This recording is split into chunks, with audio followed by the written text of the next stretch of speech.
আজকের লেসনটা 2022 সালের এসএসসি পরীক্ষার্থীদের জন্য ইংলিশ ফার্স্ট পেপারের ম্যাচিং দেখাবো। আজকে আমরা নিয়ে আসলাম ম্যাচিংটা।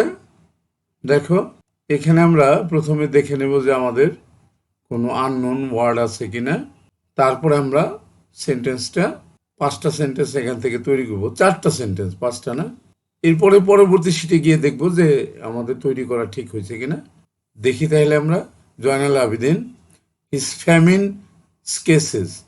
ফ্যামিন মানে দুর্ভিক্ষ, স্কেচেস মানে তো চিত্রগুলো, স্কেলিটাল ফিগার কঙ্কাল চিত্র, যেটা মানুষের কঙ্কাল, ড্রয়িং ম্যাটেরিয়ালস চিত্র আঁকার যে জিনিসপত্র, stand for his are the expression, expression মানে প্রকাশ, ওয়ার ভেরি চিপ সস্তা, পোর্ট্রেট প্রতিচ্ছবি। এখানে আছে কি is of drawing is a masterpiece, মাস্টারপিসের কথা বলা হয়েছে এখানে।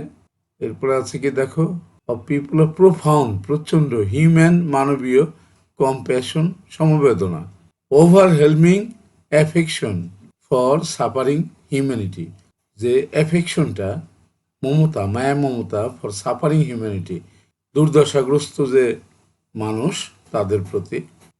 মান্থ লং স্টারভেশন, স্টারভেশন হলো না খেয়ে থাকা। Of the people of shocking poverty মারাত্মক দারিদ্রতার মধ্যে, অফ দ্য হোল নেশন সমগ্র জাতি।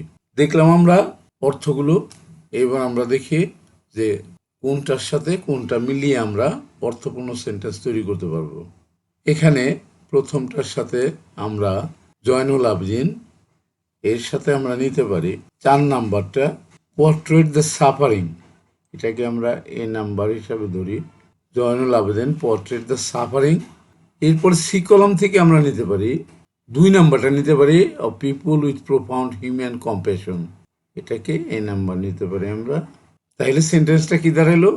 Zainul Abedin portrait the suffering of people of with profound human compassion, প্রচণ্ড মানবিক সমবেদনা থেকে জয়নুল আবেদিন কি করলো, এই মানুষের দুর্দশাগ্রস্ত মানুষের যে প্রতিচ্ছবি অঙ্কন করলেন।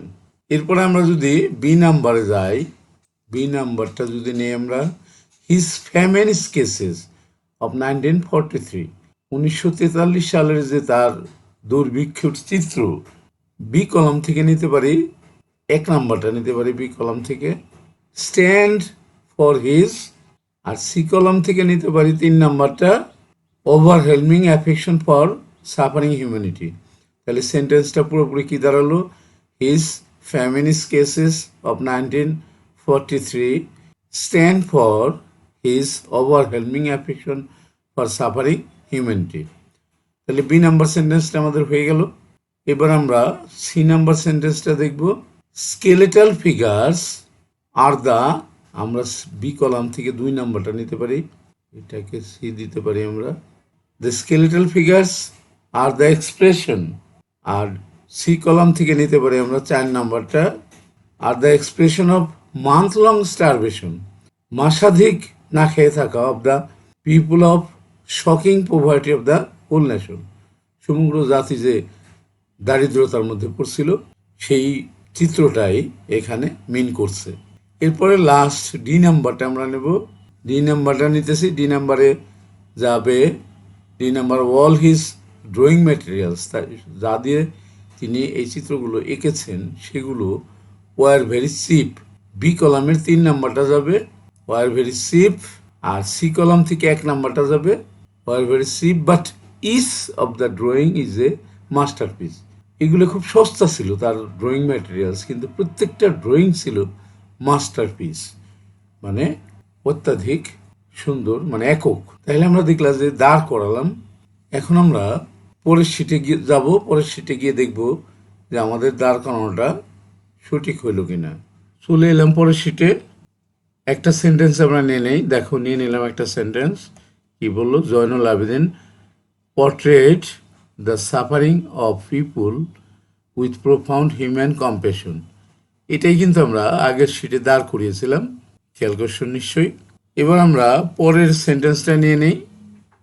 দেখো, his famine sketches of 1943 stand for his overwhelming affection for suffering humanity, এটাই কিন্তু আমরা দাঁড় করিয়েছিলাম আগের শিটে। এবার পরের সেন্টেন্সটা নিয়ে নিই, দেখো। The skeletal figures are the expression of month-long starvation of the people and shocking poverty of the whole nation. এটাই কিন্তু আমরা দাঁড় করিয়েছিলাম, এটাও নেওয়া হয়ে গেল। এবার শেষের সেন্টেন্সটা নেব আমরা।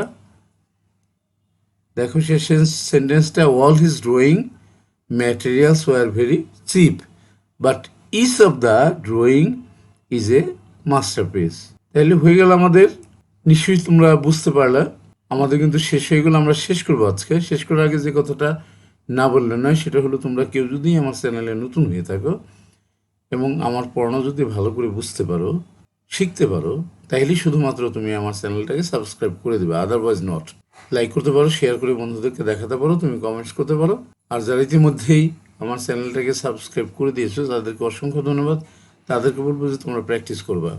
যে যত বেশি প্র্যাকটিস করতে পারবা সে তত বেশি ভালো ফলাফল করতে পারবা। এটাই কিন্তু ভালো ফলাফল করার গোপন রহস্য।